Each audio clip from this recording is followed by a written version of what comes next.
तो दोस्तों, आपने कई बार सोचा होगा कि प्रभु मेरी सुनता क्यों नहीं है। मैं इतनी फरियाद करता हूँ, इतनी प्रार्थना करता हूँ, फिर भी प्रभु नहीं सुनता है। क्या आपने कभी सोचा है कि प्रभु आपकी क्यों नहीं सुनता है? प्रभु परमेश्वर के आगे इतनी प्रार्थना करने के बाद भी आपकी परेशानी वहीं की वहीं रहती है।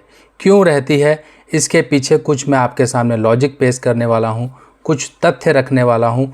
वो समझ के आपको कुछ अंदाज़ा लग जाएगा कि आपकी बातें, आपकी फरियाद, आपकी प्रार्थना प्रभु तक क्यों नहीं पहुंच रही है। क्या प्रभु सच में ही आपकी नहीं सुन रहा है या सुन के भी अनदेखी कर रहा है?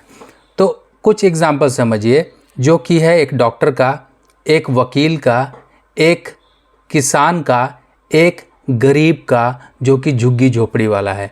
अब एक डॉक्टर रोज़ सुबह जाता है अपने क्लिनिक में, जोत बत्ती धूप बत्ती करता है, प्रभु के सामने हाथ जोड़ता है कि हे प्रभु, आज कुछ अच्छे मरीज भेज देना कि कुछ काम धंधा चल जाए, लोगों का पैसा बहुत देना है, मेरा काम धंधा डाउन हो रहा है। तो ये प्रार्थना भी तो प्रभु के पास जा रही है उस डॉक्टर की। क्या प्रभु उसके लिए कुछ नहीं करेगा? अब दूसरी तरफ एक व्यक्ति प्रार्थना करता है कि हे प्रभु, हमारे परिवार से दुख, दरिद्रता और परेशानियां जो बीमारी के रूप में खड़ी हुई हैं, ये निकाल दें। तो अब बताइए, प्रभु किसकी सुनेगा? डॉक्टर की सुनेगा कि कोई मरीज़ ही ना आए उसके पास? अगर कोई मरीज़ ही नहीं आएगा तो डॉक्टर की दुकान कैसे चलेगी?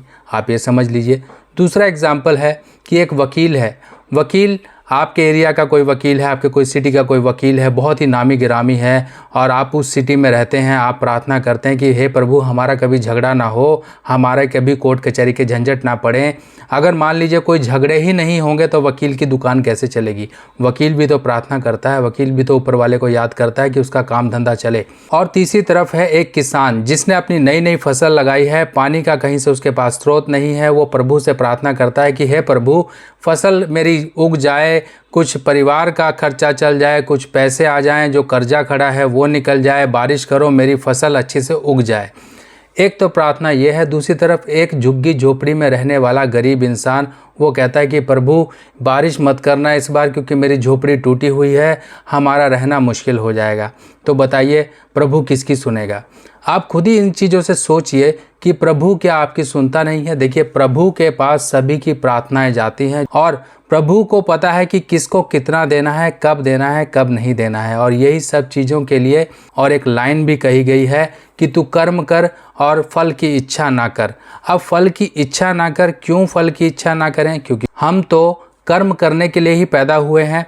हमारी कर्म के ऊपर डिपेंडेंसी, अगर हम कर्म नहीं करेंगे तो फल नहीं आएगा। फल नहीं आएगा, और फल लाने के लिए कर्म हमें ऐसा करना पड़ेगा कि हमारे फल खुद ब खुद हमारे द्वारा उगें, यानी कि हमारे द्वारा पैदा हों। तभी कहा जाता है कि मेहनत करो, कर्म करके फल की इच्छा ना करो। ये लाइन कहीं और अप्लाई होती है, यहाँ नहीं। यानी कि आप कर्म प्रधान युग में हैं, और ऐसे युग में कर्म करके ही आपको फल मिलेंगे, और बिना कर्म किए नहीं मिलेंगे।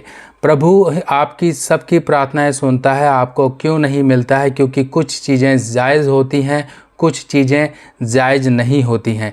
जिसके लिए जो चीज़ें जायज़ होती हैं उसको फल मिल जाता है, चाहे कम मिले चाहे ज़्यादा मिले, मगर उसको उसका फल ज़रूर मिलता है। हर समय भगवान को याद करना, हर समय भगवान के आगे कुछ ना कुछ डिमांड्स रखना, ये सबसे बड़ी गलती होती है इंसान की, जिसके कारण इंसान कुछ करता ही नहीं है। सिर्फ और सिर्फ फ्री का, जिसे कहते हैं कि हे प्रभु, छप्पड़ फाड़ के हमको दे दे और हमारा इसी से काम चल जाए।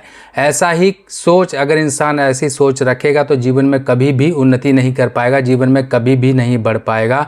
और ये सब चीज़ें इंसान को रोकने वाली, उसकी प्रगति को रोकने वाली होती हैं। जैसे कि कभी कहता है कि इंसान मुझे अमीर बना दे, कभी कहता है कि मुझे अच्छे मार्क्स दिला दे, कभी कहता है कि मेरा एक लाइफ स्टाइल है वो एक स्टैंडर्ड बना दे, लोग मुझे देखें, मेरी एक इम्पोर्टेंस हो, मेरी एक वैल्यू हो। कभी कहता है कि मुझे एक अच्छी नौकरी दिला दे, कभी कहता है कि एक अच्छा जीवन साथी मेरी जल्दी से शादी करा दे। कोई लव लाइफ के चक्करों में है तो वह कहता है कि हमारी लव मैरिज करा दे।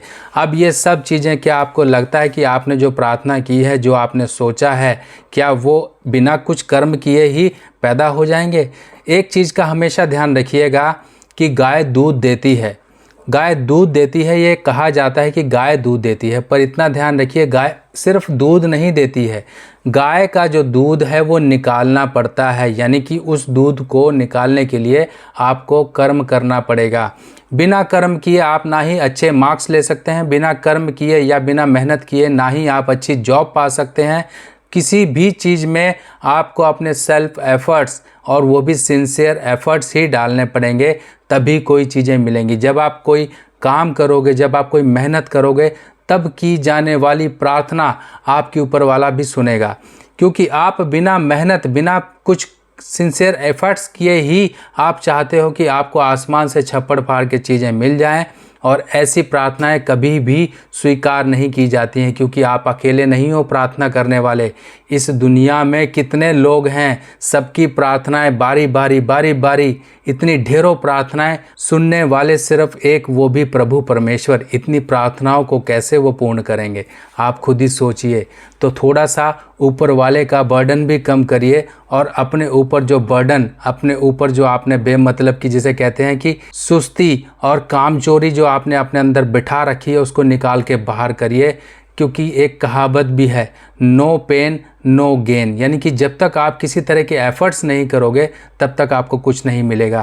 कर्म कर फल की इच्छा ना कर, हमें कर्म करना है और उस फल की इच्छा करनी है जिसके लिए हम वो कर्म कर रहे हैं। और वो कर्म आपका सिंसियर, यानी कि एफर्ट्स, जो आपके कर्म हैं वो सिंसियर होने चाहिए। अगर आप मेहनत करोगे तो आप बहुत अच्छी ऊंचाइयों पर पहुंच जाओगे। एक एग्जाम्पल के तौर पे समझिए, एक व्यक्ति ने पूरी मेहनत ईमानदारी से अपनी चाय की एक ठेली लगाई, और उसने पूरी मेहनत करी, थोड़ा सा पैसा और जोड़ा, थोड़ा सा और अच्छा उसने स्टैंडर्ड का कुछ काम कर लिया। धीरे धीरे करते करते वो बड़े बड़े रेस्टोरेंट्स का मालिक बन गया। क्यों? क्योंकि उसके इरादे और उसकी मेहनत और उसकी अप्रोच सिंसियर थी। उसने वो काम किया जो उसके मन में थी, और लगन से जो काम किया जाता है, इंसान उस लगन से कभी भी थकता नहीं है। आप एक एग्जाम्पल के तौर पे समझ लीजिए कि आपको जौन सा सब्जेक्ट, आपने स्कूलिंग की है, आपने पढ़ाई की है, जौन सा सब्जेक्ट आपको अच्छा लगता था उसको पढ़ने में कभी बोरियत नहीं होती थी, और जो सब्जेक्ट अच्छा नहीं लगता था उसको पढ़ते थे तो आपके अंदर बोरियत आती थी, आपको नींद आती थी। और यही चीज़ आप अपनी डेली लाइफस्टाइल में भी देखिए कि आपको जो काम पसंद है उस काम को करने में आप कभी थकोगे नहीं, और जो काम आपको पसंद नहीं है उस काम में आप तुरंत थक जाओगे। जैसे कि आपको पसंद नहीं है कि वाइफ के साथ आप मार्केट जाएं और थैले उठा के घूमें, तो आप उसमें झुंझला जाओगे, परेशान हो जाओगे कि यार ये काम तो मेरे मतलब का भी नहीं है, मुझे पसंद भी नहीं है, आपको मज़ा ही नहीं आएगा। हाँ, अगर आपको अपने लिए कुछ लेना है तो आप भाग के चले जाओगे, कुछ भी अरेंज करके चले जाओगे, अपने लिए कुछ बढ़िया सी चीज़ ले आओगे, तब आप थकोगे नहीं। ये डिफरेंस है कि जो चीज़ आपको पसंद है उस चीज़ में काम करने में इंसान थकता नहीं है। तो पसंद क्या है आपकी पसंद है आपका विज़न, आपका फोकस। यानी कि अगर आपको एक अच्छी नौकरी चाहिए तो उसके लिए आप एग्ज़ाम की प्रिपरेशन कर रहे हैं, तो एक अपना फोकस पक्का रखिए कि मुझे ये काम करना ही करना है, मुझे इस ऊंचाई तक पहुंचना ही पहुंचना है। आप मेहनत करिए तो देखिए आपको कैसे, जिसे कहते हैं कि कायनात भी आपको उस चीज़ से मिलाने में जुट जाएगी। तो कभी भी इस चीज़ को हल्के में मत लीजिएगा। बड़े बुज़ुर्ग कहते आए हैं, आपके माता पिता भी कहते होंगे, पर हम उन चीज़ों पे ध्यान नहीं रखते हैं। आज हो सकता है कि इन बातों से कुछ आप सीख ले लो और अपने जीवन में इन बातों को अपना के अपने जीवन में आ रही परेशानियाँ और फेलियर से आप निकल जाओ, और इन चीज़ों से अपने जीवन में अच्छाइयाँ आप बना लो। फोकस करो, एक अपना विज़न बना के रखो, और बेमतलब की प्रार्थनाएं करना बंद कर दो। प्रभु आपको अपने आप देगा, पर उसके लिए आपको सिंसियर और बिल्कुल ही, जिसे कहते हैं कि पक्के रूप में अपने आप को बना के सिंसियर कर्म करने हैं, और वही कर्म आपको आगे तक पहुंचा देंगे। आपकी चाहे नौकरी हो, चाहे अच्छा कोई एग्ज़ाम लेना हो, आप एग्ज़ाम में कहीं पर क्रैक करना चाहते हो, आप तैयारी तो कर रहे हो, क्या आपको पता है कि आप इतनी बार फेल हुए हो, इतनी बार उसमें आपको फेलियर मिले हैं? कहीं ना कहीं तो कमी रह गई होगी बेटा।